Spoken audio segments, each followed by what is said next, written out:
सोचने की है कि परिवार सुख में हो, कैसे हो।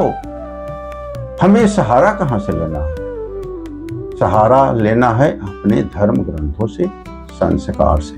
धर्म ग्रंथ ही हमको सिखाएंगे कि हम कैसे जिए, अपना जीवन कैसे सुखमय हो। अब परंतु वहां भी बहुत बड़ी बात खड़ी हो गई है।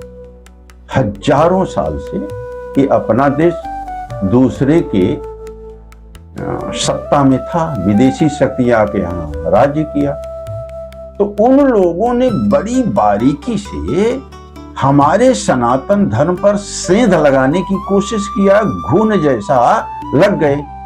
अब उन्होंने क्या किया कि जो धर्म ग्रंथ हैं वो तो लिखे गए हैं, प्रकाशित हुए हैं, तो बड़ी बारीकी से उसमें कुछ चीजें ऐसी डाल दिया है कि जिससे सनातन धर्म की जो नवयुवा पीढ़ी आएगी तो वो जब पढ़ेगी तो उनको घृणा हो गया, अरे ऐसा कैसा हो सकता है, ये गलत था, ये बहुत गलत था। इसलिए उस धर्म के प्रति उनका झुकाव कम हो जाएगा। जैसे एक ही बात मैं ले रहा हूं श्री राम के विषय में। श्री राम के विषय में बहुत लोगों ने कहा है, जो इतर धर्म के लोग हैं, जो सनातन धर्म के विरोधी हैं, उन्होंने ऐसे बारीकी से ग्रंथ में जगह जगह बातें डाल दिया है कि अब राम के विषय में कहा गया वो तो महिला विरोधी थे। अरे भाई कैसे महिला विरोधी थे? अरे महिला विरोधी ऐसे थे कि सीता जी गर्भवती थी, उस समय उनको घर से निकाल दिया था, तो महिला विरोधी थे। तो और एक बहुत बारीकी से धर्म ग्रंथ के साथ उस कांड को जोड़ दिया और कुछ चौपाइयां भी अंदर घुसा दिया। शूद्र विरोधी थे, तो चंबुक नाम का एक शूद्र था, उसके अगेंस्ट बहुत बातें कही गई हैं, तो इसके विषय में बातें होती रहेंगी। तो अब मैं उदाहरण के लिए मैं बताऊं कि भगवान राम कैसे महिला विरोधी हो सकते हैं? हो ही नहीं सकते। उनके पूरे चरित्र को आप समझिए, वो तो मर्यादा पुरुषोत्तम राम है, परम ब्रह्म परमात्मा है। परम ब्रह्म परमात्मा उस अदृश्य शक्ति, ऑलमाइटी पावर, अगोचर, वो शक्ति है जो परम शक्ति है, उसके अवतार है भगवान राम। वो कैसे महिला विरोधी? वो तो मर्यादा पुरुषोत्तम है। भगवान राम के पहले उनके खानदान में उनके पिताजी को ले लीजिए। पिताजी की जो हम जानते हैं 3 रानियां थी दशरथ को, कौशल्या, कैकेयी, सुमित्रा। तो 3 तो कहने की बातें, और भी रानियां थी, लेकिन भगवान राम ने पहला यह किया कि नहीं, एक ही पत्नी होनी चाहिए। तो सीता जी उनकी अकेली पत्नी थी पूरे जीवन पर्यंत। हमें बताया महिला के पक्ष में कितना बड़ा उन्होंने काम किया कि नहीं, पत्नी एक होनी चाहिए। और जीवन पर्यंत फिर सीता के अलावा उनके जीवन में कोई दूसरी औरत नहीं आई। तो कैसे महिला विरोधी हो सकते हैं? इन आक्रांताओं ने, विदेशी शक्तियों ने बड़ी बारीकी से उनके राम के विरोध में कहने लगे। अब इसलिए कहने लगे कि जो नवा पीढ़ी आएगी, जब रामचरितमानस रामायण के विषय में अध्ययन करेगी तो ये बातें आएंगी, अरे तो महिला विरोधी है। तो आज का नवयुवक वर्ग मानने के लिए तैयार नहीं हो गए तो गलत है। शूद्र के विरोध, अरे बहुत लोगों के ऐसा उन्होंने डाल दिया गया है। अब बहुत ज्यादा बाद में हम बातें करेंगे। अब थोड़ा सा रामचरितमानस का प्रसंग लेते हुए हम ये बात करते हैं कि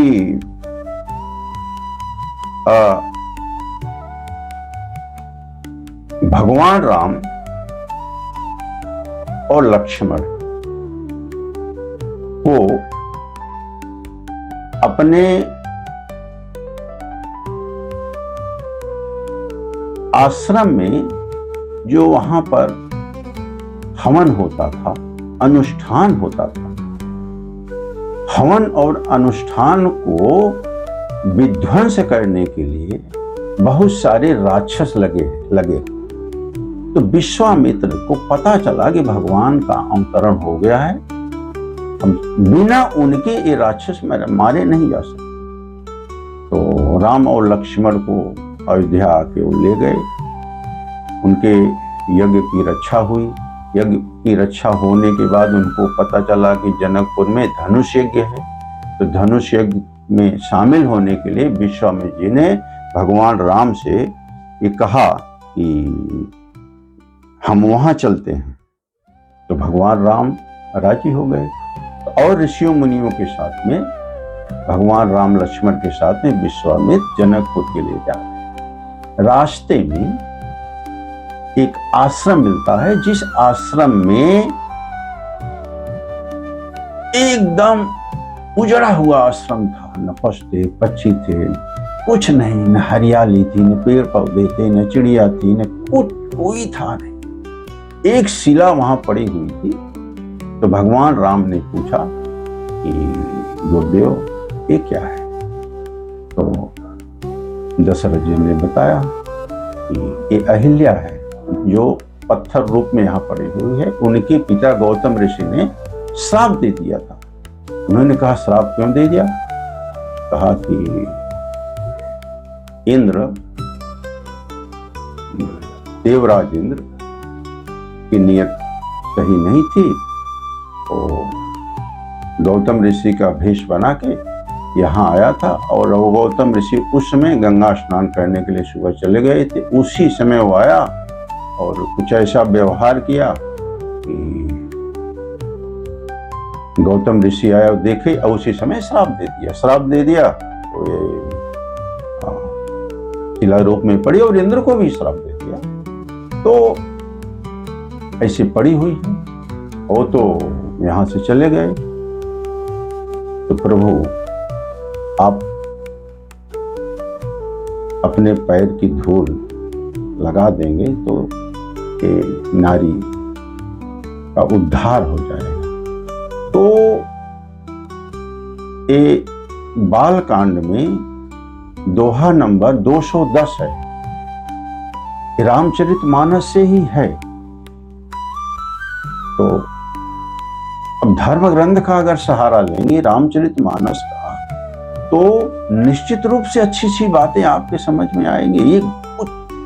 एक मर्यादा पुरुषोत्तम राम का उज्जवल चरित्र आएगा आपके सामने। बहुत सारा जीवन में परिवर्तन आ जाएगा। तो दोहा, बाल कांड की दोहा नंबर 210 में तुलसी बाबा ने श्री रामचरितमानस गोस्वामी तुलसीदास जी ने लिखा हुआ। ऐसे तो बहुत रामायण लिखे गए हैं भारत में, 13-14 रामायण लिखे गए, और भी पहले वाल्मीकि जी ने लिखा है, आध्यात्म रामायण लिखा गया है।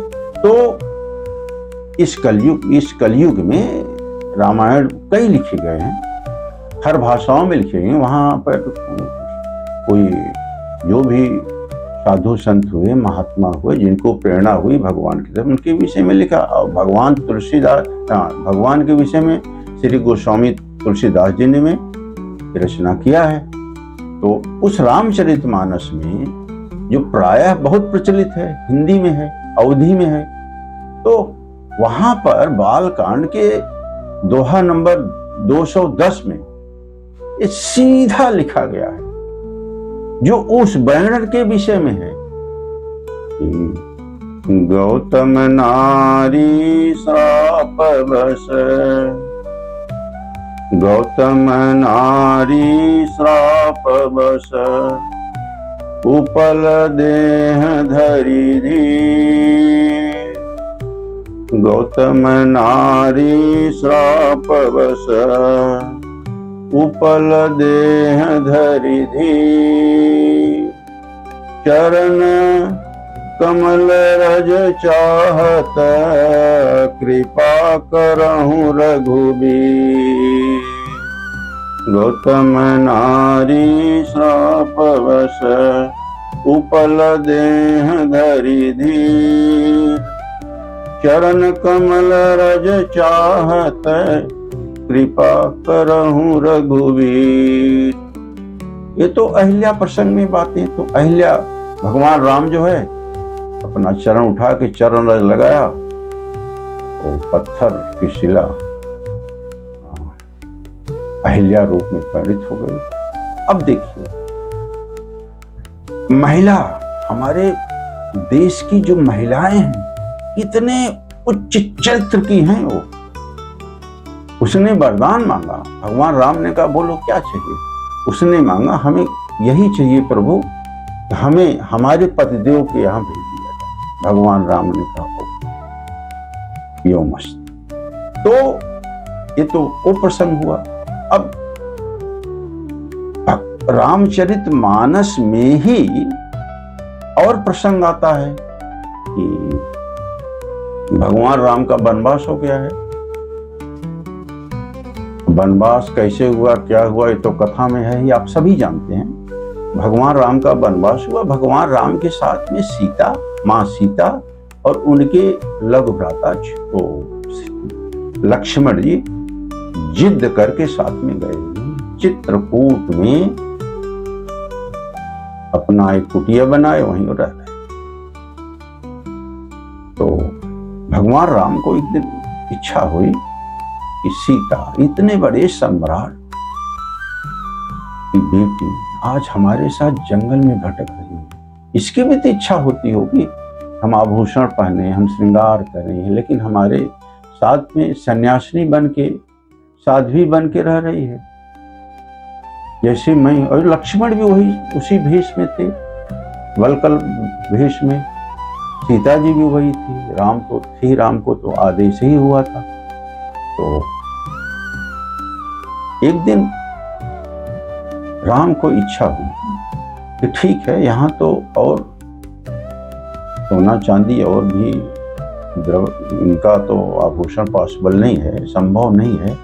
तो अच्छे अच्छे पुष्प तोड़े और उसके छोटे छोटे आभूषण बनाए, उनके पैर में पहनाया, हाथ में पहनाया, गले में पहनाया, बाल में पहनाया।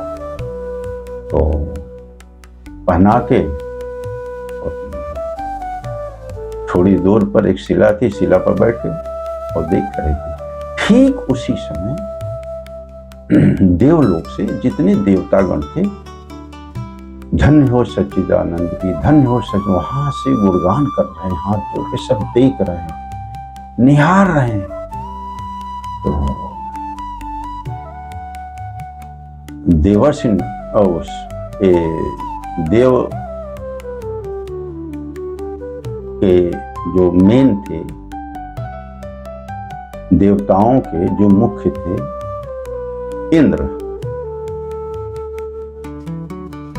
इंद्र का लड़का था जयंत। जयंत देख रहा था। जयंत बोला यार इन देवताओं का मति भ्रष्ट हो गई है क्या, कुछ भी करते रहते हैं। शक्ति है इनके पास, तपस्या करके शक्ति अर्जित करके यहाँ पर हैं, आनंद ले रहे हैं। अप्सराओं के बीच में जो भी करते हैं, सुरा सुंदरी सब कर रहे हैं, देवलोक में क्या है सब। अब आज देखो, जय हो सच्चिदानंद की, जय हो सच्चिदानंद की। एक दो जो है जंगल में भ्रमण करने वाले बालक हैं और एक पत्नी, एक औरत है, और दुखी रूप में वहां हैं। और बाप ने लोगों को घर से निकाल दिया है, जंगल में भेज दिया है। क्या है, इनको कह रहे हैं भगवान है।